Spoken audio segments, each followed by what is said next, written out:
상쾌한 아침 원주에서 출발합니다.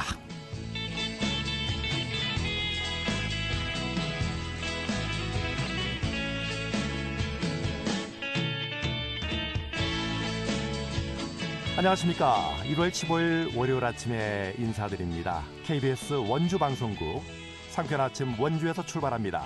오늘부터 새롭게 진행을 맡게 된 아나운서 유지철입니다. 강원의 경제와 문화의 중심지 원주에 와서 이렇게 다시 라디오 부스에서 인사를 드리게 돼서 저 역시 감회가 아주 새로운데요. 새로운 시작은 언제나 우리의 마음을 설레게 하죠. 익숙함에서 벗어나서 새로움을 직면하는 순간은 늘 떨리기도 하고 한 발 더 내딛는 과정은 어쩌면 두려움이 될 수도 있겠습니다. 하지만 언제나 시작은 우리에게 주어질 가능성의 씨앗이 돼서 성취라는 열매로 보답해 줄 것을 약속하고 있습니다. 오늘의 첫 마음을 항상 가슴속에 기억하면서 여러분들의 상쾌한 아침을 함께하겠습니다. 앞으로도 청취자 여러분께 우리 지역에 꼭 알아야 될 소식들 전해드리면서 여러분과 늘 소통하는 방송 만들어 나가겠습니다. 1월 15일 월요일 상쾌한 아침 원주에서 출발합니다.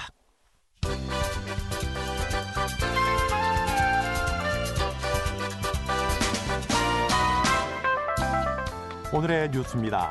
당정이 2월 은행권 지원에 이어서 제2금융권의 이자 부담 완화를 3월 말부터 시행하기로 하고 설 연휴 기간에 고속도로 통행료 면제 등 민생 대책을 내놓았습니다. 국민의힘과 정부는 14일 오전 국회에서 제16차 고위 당정협의회를 열고 이 같은 결과를 발표했습니다.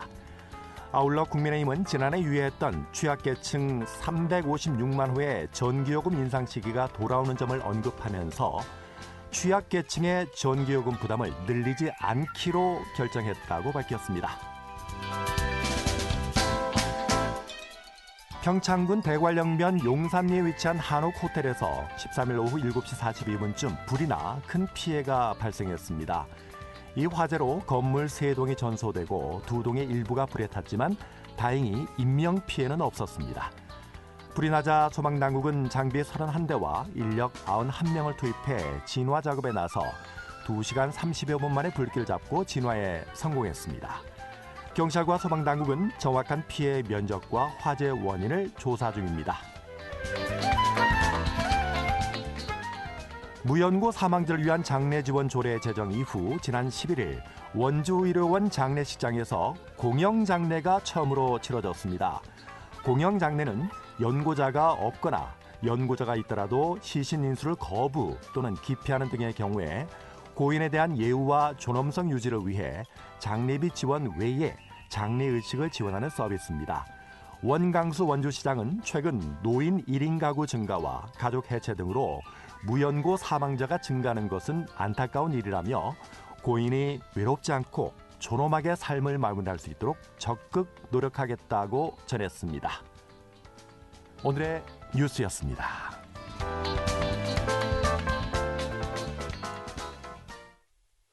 여덟 시 34분 지나고 있습니다. 최근에 강원연구원이 발간한 정책보고서에서 강원 지역 노동자 최저임금을 낮춰서 기업 유치 기대 효과를 가질 수 있다라는 주장이 제기됐는데요.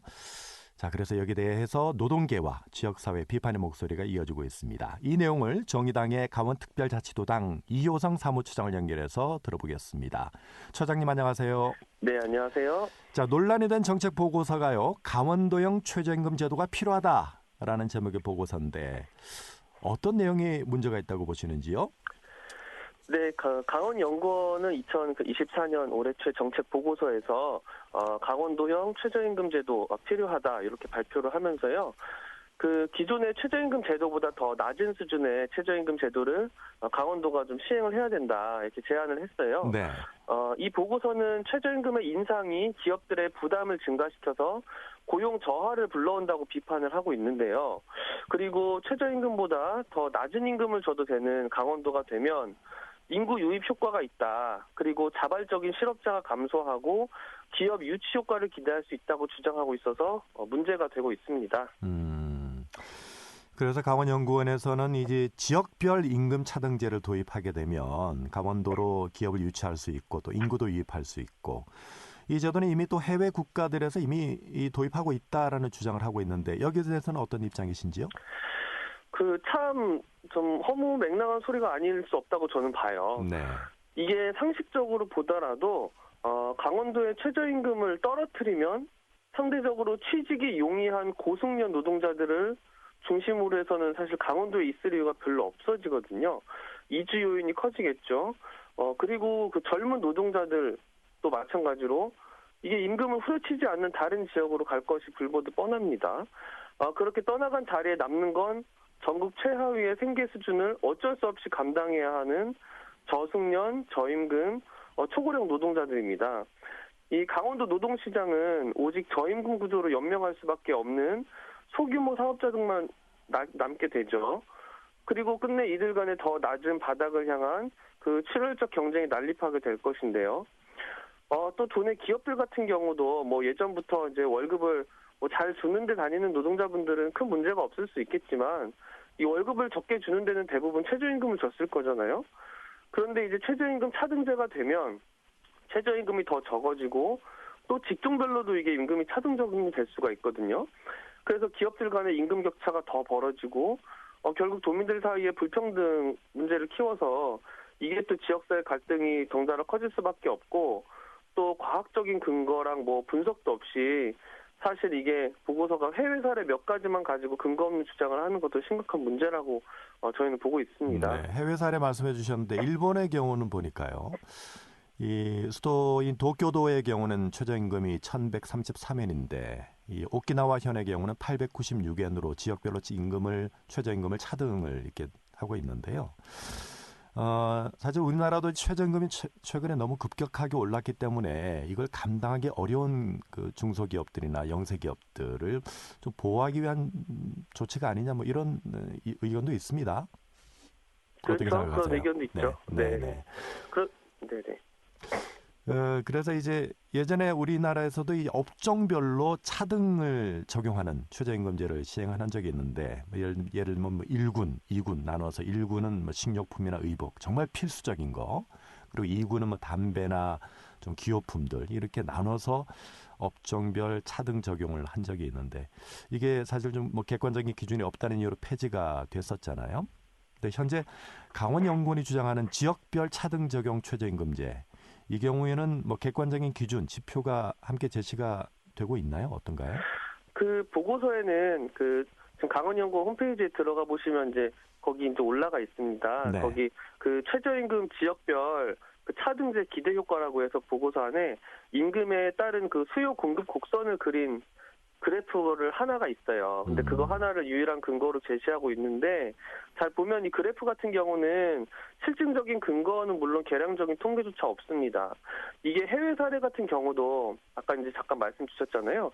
그 연방제를 시행하고 있는 미국, 러시아, 또 브라질 같은 나라와 또 지역별 경제 발전 수준이 매우 큰 베트남, 인도네시아, 필리핀 같은 나라들에서 최저임금 차등제를 시행하고 있다는 예시만 있을 뿐 네. 그래서 최저임금을 낮춘 지역에서 뭐가 어떻게 달라졌고 그래서 지금 이분들이 어떻게 이런 것들을 받아들이고 생각하고 있는지 이런 내용은 사실 지표상으로는 알 수가 없거든요. 그러니까 인구가 증가했다거나 기업 유치가 확대되었다거나 뭐 지역 주민들의 경제적 생활 수준이 높아졌다 뭐 이런 얘기들에 대한 사실 거를 찾아보기가 어려운 거죠. 이 지표만으로는. 네.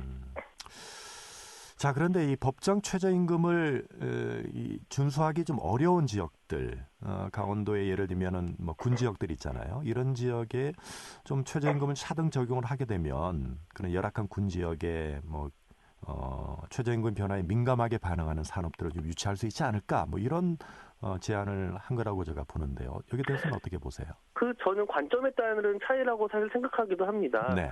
이렇게 하면 이렇게 될 것이다라는 기대가 있을 텐데, 그러니까 기업들이 최저임금 때문에 부담스러워하니 기업들에게 최저임금을 낮추게 하는 우리 강원도 땅이 되자라고 하면 기업들이 좋다고 올 거라고 보는 건데, 저희는 반대로 그럼 거기서 일하는 사람들은 당연히 그 높은 임금을 받고 싶을 게 아니겠습니까? 그러면 강원도 땅만 그 최저임금보다 못한 임금을 주는데 거기서 일을 하려고 할까요? 그러니까 기업들이 그 최저임금이라는 건 그야말로 최저선이거든요. 네. 최저임금을 주어야 한다는 게 아니라 이 이하로 떨어지면 생활을 할 수가 없다. 이거는 생존권에 관련된 문제예요. 그래서 저는 그런 인간의 기본권, 기본적인 노동권 그런 입장에서의 최저선인 이 최저임금 제도를 이 차등제가 시행되면 더 좀 붕괴시킬 수 있다. 이런 측면에서 좀 도민의 생존권과도 연결되는 거기 때문에 저는 기업 입장에서도 이 최저선이라는 거를 건들지 않는 것이 좀 단기적으로 봤을 때는 이에 맞춰서 이제 더 안정적인 노동력을 확보할 수 있는 길이 아닐까 이렇게 생각하고 아까 말씀하신 것들은 지자체에서 별도의 지원책을 주면 되지 않을까 싶습니다. 최도인께서 말씀해 주셨습니다만 최저임금 제도가 근로자들의 최저 수준 임금을 보장해 줘서 근로자들에게 일정 수준 이상의 생계를 보장해 주는 역할 이게 바로 최저임금 제도잖아요. 그런데 그렇죠. 영세기업이나 뭐 영세자영업자들의 경우는 또 인건비 비용이 증가하니까 불가피하게 사업장이나 가게 문을 닫게 되고 오히려 이제 고용률이 떨어지는 또 이 문제 부작용도 또 있는 것도 사실인데요. 이번에 강원연구원에서 발간한 정책 보고서가 이 제도로 정착이 되기 위해서는 단순히 임금을 낮추는 방법으로 이걸 시행해서는 안 되고 질적으로 우수한 일자리를 창출하고 또 실제로 이 강원도의 정주 인구가 늘어날 수 있는 그런 방안으로 나아가는 것이 바람직한 방향이 아닐까 저도 그렇게 생각하는데 이 보고서에는 근로자들의 정주 여건 어떻게 마련돼야 할 것으로 또 제시가 돼 있나요? 어떻게 보시나요? 이 보고서가 사실 그렇게 두껍지가 않거든요. 네. 이게 별로 내용이 크게 많이 담겨 있지 않고 아까 말씀 주신 정주 여건에 대해서도 사실 내용이 제가 찾아봤는데 담겨 있지가 않더라고요. 그러니까 앞서 말했듯이 이제 강원도가 이게 전국에서 가장 높은 산재 사망률하고 열악한 일자리로 노동 가능 인구가 이게 지속적으로 유출이 되고 있거든요. 네. 이런 상황에서 이제 저임금 노동자들의 유일한 방어선인 최저임금마저 무너지면 이게 사실 다른 지역하고 생활 수준 격차가 회복할 수 없는 수준으로 커질 거 아니냐. 이러면 정주할 메리트가 전혀 없는 거죠. 그러니까 아까 말씀하신 대로 그런 이제 뭐 영세 사업장이나 이런 우려 같은 것들 아까 말씀 주셨는데 네. 저는 얼마든지 그 최저임금을 선을 후려치는 거 말고도 다른 여러 가지 지자체에서 별도의 대책을 마련해서 줄 수 있다고 보거든요. 별도의 방법을 마련해야지 이 최저임금 선을 건드리는 방식으로는 굉장히 위험한 발상이라고 생각합니다. 이 보고서가 최근에 강원연구원이 발간한 정책 보고서인데 제목이 강원도형 최저임금 제도가 필요하다 이런 제목이죠. 그러니까 지역별로 임금 차등제를 도입을 해서 강원도로 기업을 유치하고 또 근로자 인구도 또 유입하고 이렇게 하자는 건데 다만 이게 이제 선제적으로 시행을 하겠다는 것이 아니라 이 논의가 필요하다 이런 주장을 한 거죠. 네. 그렇죠. 그렇다면 이게 또 강원연구원 하면은 또 강원특별자치도의 정책 싱크탱크 역할을 하고 있잖아요. 그럼 이게 강원특별자치도의 정책으로 채택될 가능성이 있을까요? 어떻게 보세요? 이제 강원연구원이 그 노동계에서 성명을 내니까 이제 반박 보도자료로 선제적으로 하는 건 아니다라고 얘기했지만 사실 미루어 짐작해 보면 그 선제적으로 하려고 하는 거 아니냐라는 의심을 줄 수가 없는 게 사실 지금 올해 초에 첫 발간 보고서가 이제 이 최저임금인데 작년 첫 발간 보고서도 최저임금 차등 적용이에요.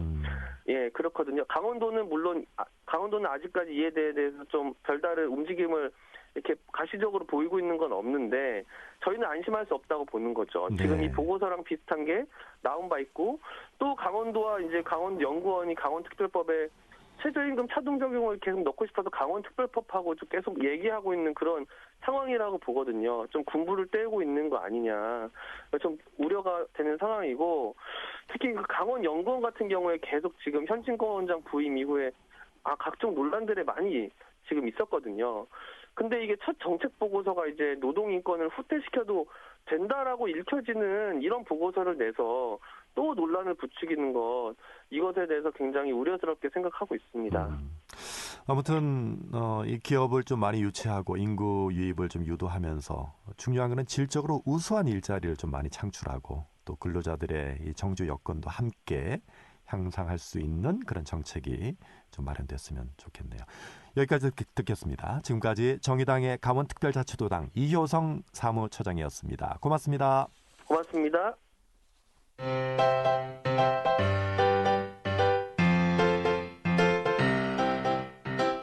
KBS 원주방송국이 유튜브 다시 듣기 서비스를 실시합니다. 매일 아침 강원 영서남부권의 뉴스와 정보를 전해드리는 상쾌한 아침 원주에서 출발합니다는 KBS 원주라디오 유튜브 채널을 통해 다시 들을 수 있습니다.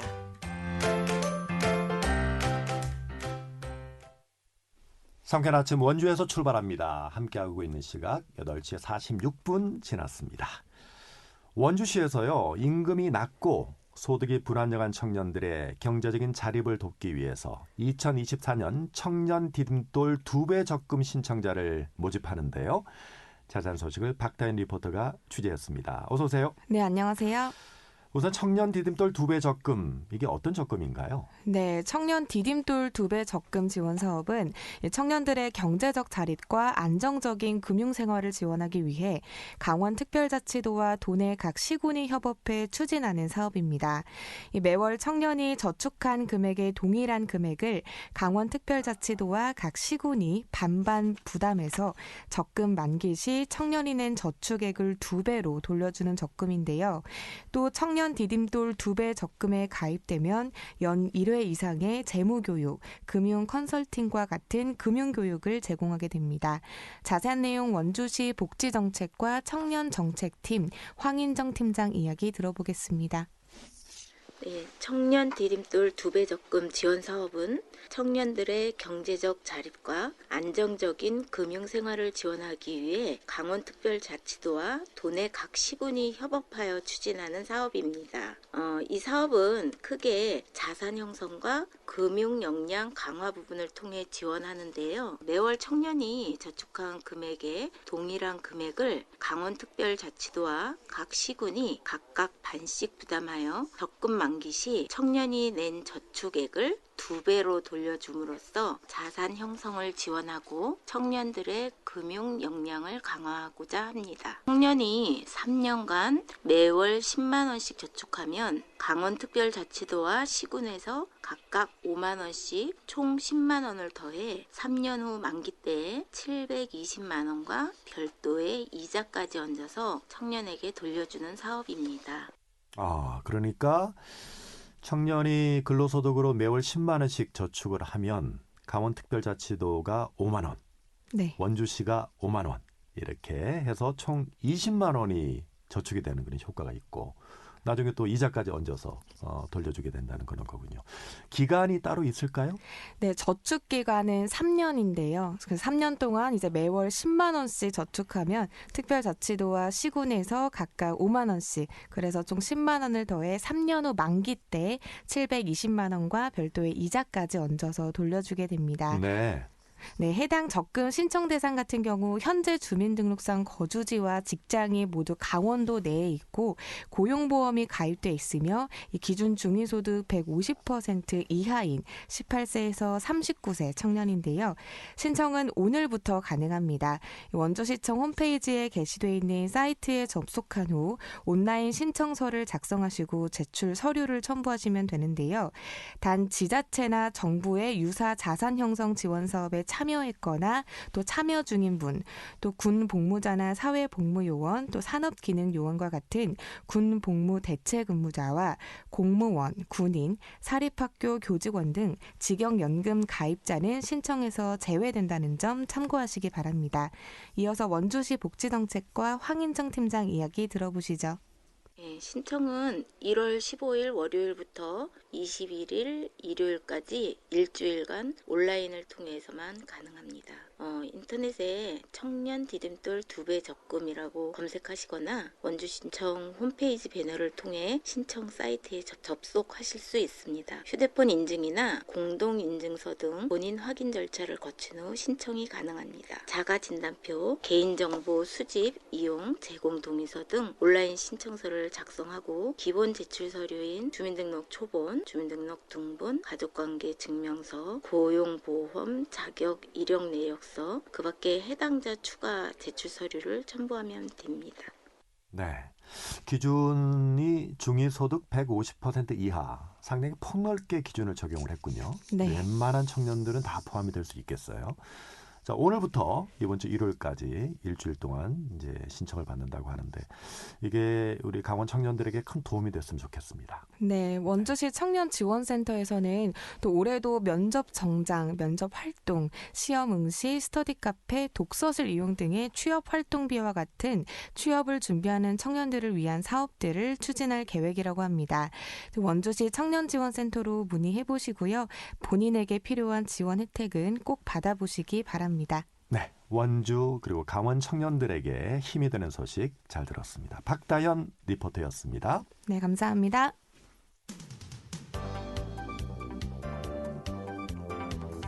생생한 현장, 유익한 생활 정보를 전해드리겠습니다. KBS 원주 라디오 상쾌한 아침 원주에서 출발합니다를 함께하고 있습니다. 8시 52분 향해 가고 있습니다.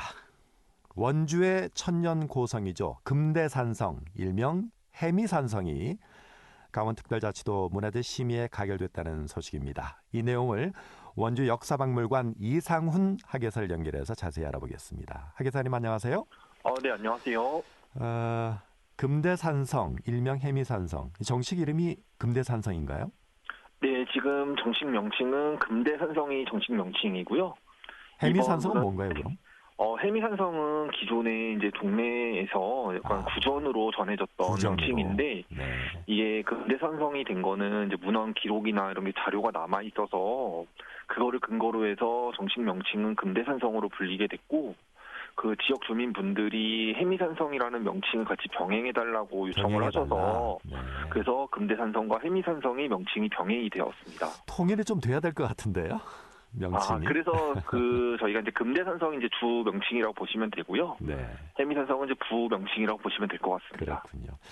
금대산성이 강원특별자치도의 문화재로 지정이 됐습니다. 아주 기쁜 소식인 거죠? 네, 맞습니다. 2021년에 문화재 지정을 신청했는데 2년 만에 가결이 됐군요.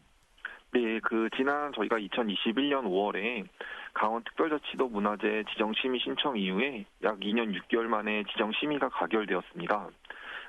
아까 앞서 말씀드린 것처럼 당초에는 저희가 원주 해미산성으로 지정 심의를 신청하였으나 문헌적 근거와 지역 주민의 이제 많은 관심을 토대로 해서 원주 금대산성과 해미산성이 명칭을 병행하게 되었습니다. 네.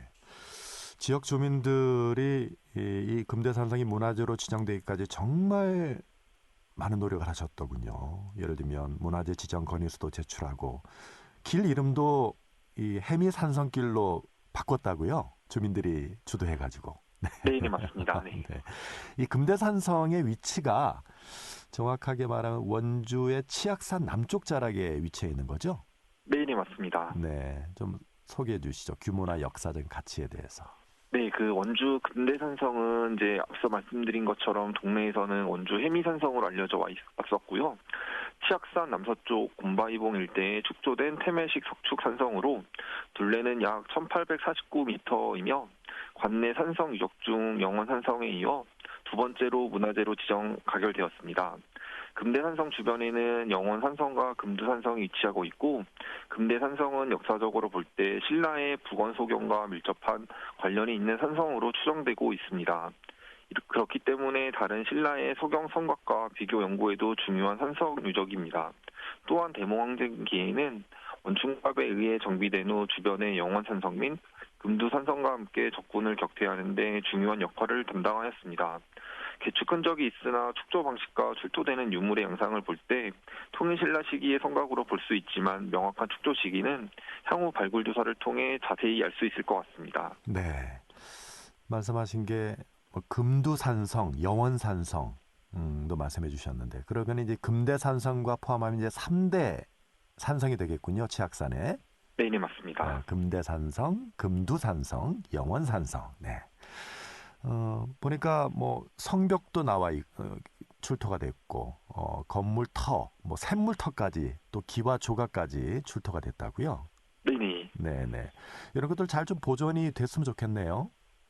네, 그래서 향후 저희가 이제 앞으로 산성 내에 이제 사유지 매입을 통해서 발굴 조사 면적을 좀 더 이제 늘려나갈 예정이고요. 네. 어느 정도 이제 발굴이 되면 산성 내에 있는 건물지나 아니면 성벽 훼손된 부분에 대해서 보수 정비가 이뤄질 계획입니다.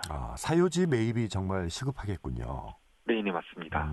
어느 정도 좀 진행이 되고 있나요? 이제부터 시작 단계인가요? 사실 이제 저희가 이제 문화재 지정 심의가 일단 중요하기 때문에 현재 저희가 이제 문화재로 지정된 범위는 이제 국공유지 위주로 저희가 이제 문화재가 지정이 되어 있는데 네. 사유지는 저희가 이제 올해부터 행정 절차를 통해서 이제 매입 계획을 세워서 순차적으로 매입을 할 예정이고요. 네. 이 사유지 매입이 끝나면 그때부터 본격적으로 그 성벽에 대한 그 발굴과 정비가 이뤄질 계획입니다. 네. 이 금대산성이 강원특별자치도의 문화재로 지정된 만큼 체계적으로 잘 보존되고 또 정비가 돼서 또 원주를 대표하는 또 관광, 또 유적이 됐으면 좋겠습니다. 지금까지 원주역사박물관의 이상훈 학예사였습니다. 고맙습니다. 네, 감사합니다. 1월 15일 월요일에 전해드린 KBS 원주방송국 상쾌한 아침 원주에서 출발합니다. 내일 아침 8시 30분에 다시 돌아오겠습니다. 안녕히 계십시오.